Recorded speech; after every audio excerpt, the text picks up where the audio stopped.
అది ఎక్కువ జబర్దస్త్ మీదే. మరి జబర్దస్త్ ఈరోజు జబర్దస్త్ చేస్తున్నాం అంటే ఎన్ని రెస్ట్రిక్షన్స్ మధ్య చేస్తున్నాం తెలుసా? లాయర్ గెటప్ వేయకూడదు, కోర్టు సీన్ చేయకూడదు, యముడు గెటప్ వేయకూడదు, స్వామి అనకూడదు, బాబాలు పెట్టకూడదు. ఇన్ని రెస్ట్రిక్షన్స్ మధ్య మేము కామెడీ చేస్తున్నాం. అబ్బా, అది అందుకే ఇంకా రాను రాను అది చాలా రెస్ట్రిక్షన్స్. ఈటీవీ వాళ్ళు ఏంటంటే వాళ్ళు ఒక పద్ధతులు ఉంటాయి, ఆ పద్ధతిలోనే చేయాలంట. డబుల్ మీనింగ్స్ ఎక్కువ. మరి ఎందుకు మనం చూస్తే డబుల్ మీనింగ్, చూడకపోతే ఏమిటి మీ ఆవిడ బాగుందండి అన్నాం అనుకో, థ్యాంక్స్ అండి అంటాడు. రెండో మీనింగ్లో చూస్తే మా ఆవిడ బాగుంది అన్నాడు ఏంటి, ఏ యాంగిల్లో అన్నాడు వీడు. ఆలోచిస్తే డబుల్ మీనింగ్, ఆలోచించకపోతే సింగిల్ మీనింగ్. ఎంజాయ్ చేసేవాడు ఎంజాయ్ చేస్తాడు, ఎంజాయ్ చేయలేని వాళ్ళు నెగిటివ్ కామెంట్స్ పెడతారు. చంద్రబాబు టచ్లో ఉన్నారు, అందరూ టచ్లో ఉంటారన్న, అందరికీ టచ్లో ఉంటారు. కానీ నేను ఎక్కువ వాళ్ళతో ఇది నా పని నా లైఫ్, ఏదైనా అకేషన్లో అయితే కలుస్తాను. లేడు కదా ఇంకా మీతోనే. ఏం కాదు, చంద్ర కానీ శ్రీను గారు కానీ వీళ్ళందరూ కలిసే ఉంటారు మాతో. ఏదైనా అకేషన్ సందర్భం వచ్చినప్పుడు అందరూ కలుస్తారు. ఇంకోటి, మీ వాచ్ కోసం మీరు ట్రోలింగ్ చేశారు కదా బ్రో, మీ మీద బాగా బలిసి ఉన్నాడు, బాగా ఉన్నాడు కదా అని చెప్పి, అది ఏంటి అది? అది ఒకరోజు మా నాన్న అడిగితే చెప్పాను ఇంటర్వ్యూలో, వాచ్ ఎంత 25,000 30,000 ఉంటుంది.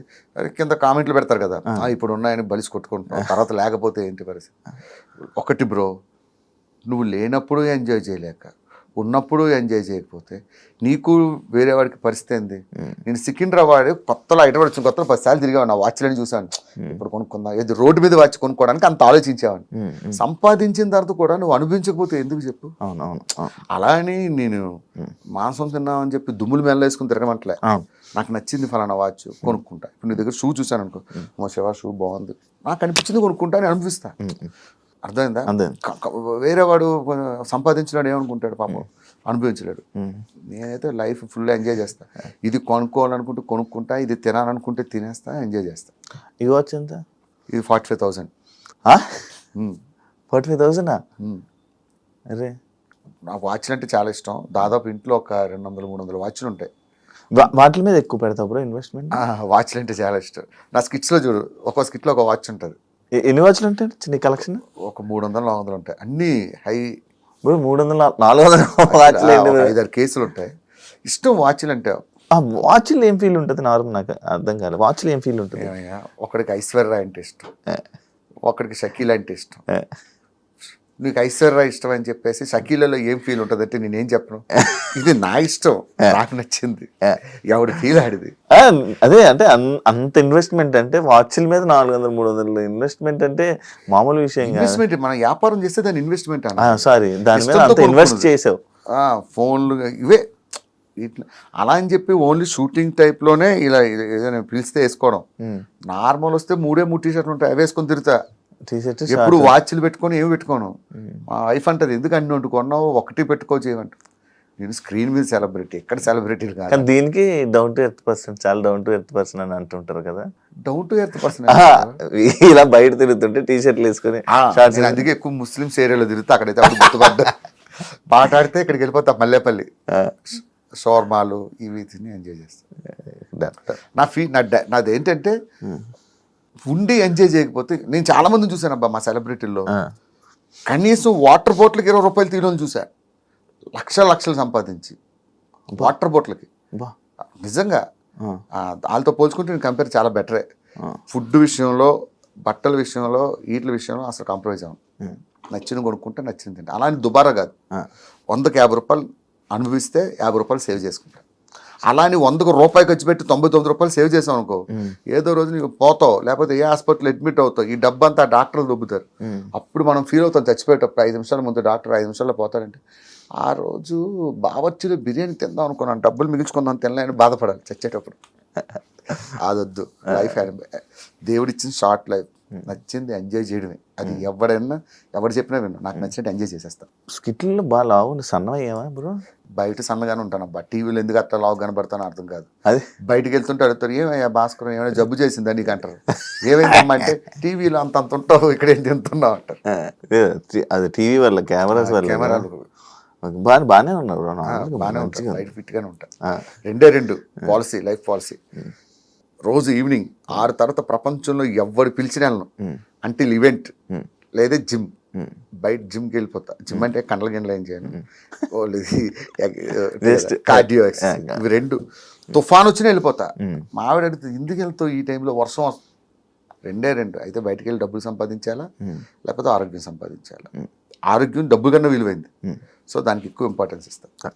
Last final question bro, India గురించి. ఇది ఇండియా గురించి పహల్గామ్ ఏదైతే అటాక్ జరిగిందో దాని గురించి మాట్లాడుతూ గొప్పలో మనం ఉంటుంది కదా బ్రో. నీ ఇండియన్గా నీ ఫీలింగ్ ఏంటి బ్రో? అంటే లైక్ నేను ఇది అడగడానికి ఒక రీజన్ కూడా ఉంది. అంటే కొంతమంది సెలబ్రిటీస్ కానీ వీళ్ళు కానీ ముస్లిమ్స్ వాళ్ళు ఉన్నారు.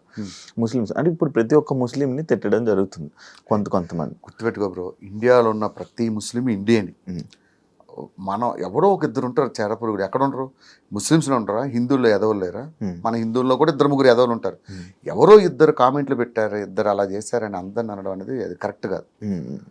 అది అబ్సల్యూట్లీ రాంగ్. ఇండియాలో పుట్టిన ప్రతి వాడు ఇండియాకే సపోర్ట్ చేస్తారు. ఎవరో 2-3 పాకిస్తాన్ సపోర్ట్ చేస్తారు. అలాంటి వాళ్ళు నేను కూడా చూశాను.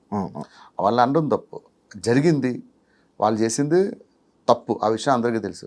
దానికి ఎట్లా జవాబు చెప్పాలో మోడీ గారు చూసుకుంటారు. టైం దేనికైనా. మోడీ ఏమన్నారు చూసారుగా, ఎవరిని వదలు వెతికి కొడతా ఉన్నారు. ఇప్పుడు వాడి దాడి చేసిన వెంటనే మోడీ దాడి చేశాడా? చేయలేదు. అలా చేస్తే వాడికి మనకి గొప్పతనంగా ఉంటుంది. టైం చూసి కొట్టాలి. థ్యాంక్ యూ బ్రో, ఇంటర్వ్యూ ఇచ్చినందుకు. అండ్ ఫైనల్గా మళ్ళీ ఇంకొక సిచ్యువేషన్లో మళ్ళీ మోడీ అన్నానని మళ్ళీ దీని గురించి వీడియోలు పెడతారు. మోడీ గారు ఇష్టం కాబట్టి మోదీ గారు అన్నాను. ప్రతిదీ మాట్లాడడానికి భయపడాలి. ఇప్పుడు మోదీ గారు అంటే వదిలి పక్కన పెట్టి ఫలానా చిన్న హీరోని అనుకో, హీరో పేరు పెట్టాం అనుకో, ఏంట్రా రమేష్ అంటున్నావేంటి, రమేష్ గారు కలిసిందారా అంటారు కింద కామెంట్. మనం ఏదో ఫ్లోలో అంటాం. ఇప్పుడు మనం చిన్నప్పుడు హీరోల గురించి ఏం మాట్లాడతాం, పేర్లు పెట్టి మాట్లాడుకుంటాం. ఆ ఫ్లోలో చెప్తాం, దాన్ని కూడా పాయింట్అవుట్ చేసి ఎత్తుతారు. కానీ వాళ్ళు కూడా అదే మాట్లాడతారు. మనం మాట్లాడుకోవాలి. నాకు ఎప్పటికీ అర్థం కాదబ్బా అసలు. ఒక 100% నాకు మిరాకిల్ పాయింట్ ఏంటంటే, నా కొడుకులు తిరుగుతారు, తాగుతారు, ఎంజాయ్ చేస్తారు, అమ్మాయిలతో తిరుగుతారు, పిచ్చిగా ఎంజాయ్ చేస్తారు. మనం చేస్తే పొద్దులో చూస్తారు. అవును, ఎందుకు అదే నాకు అర్థం కాదు.